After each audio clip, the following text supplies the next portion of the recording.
Pour mon trading de CFD, je veux une plateforme différente.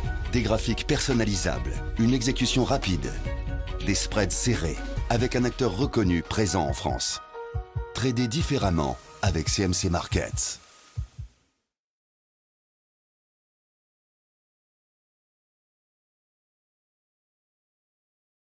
Voici l'analyse du SPI 500, du S&P 500 pour le 11 juin. Alors, je vous ai tracé une fourchette d'Andrews très large de façon à détecter quelque chose. Vous voyez qu'ici, la médiane me sert d'appui, donc pour moi, elle est fiable. Et donc, on pourrait venir chercher un point sur cette zone-ci. Vous avez remarqué l'étranglement que j'ai matérialisé par un cercle ici, qui a été suivi d'une très longue période de hausse. Très longue période de hausse où nous sommes allés chercher cette oblique que vous avez ici.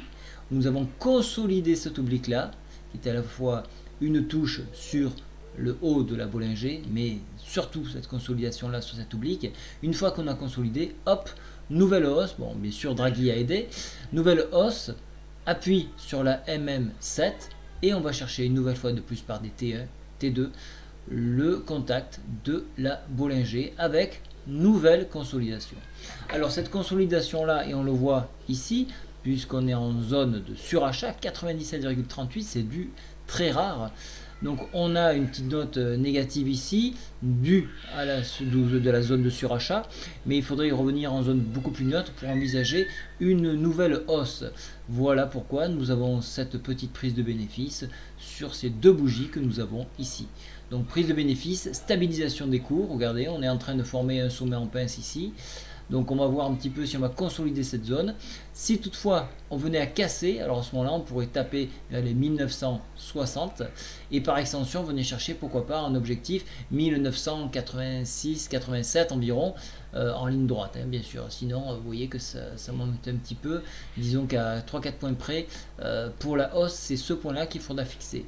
En cas de repli, on pourrait venir s'appuyer une nouvelle fois de plus sur la MM7, comme je vous le disais, à 1938 points.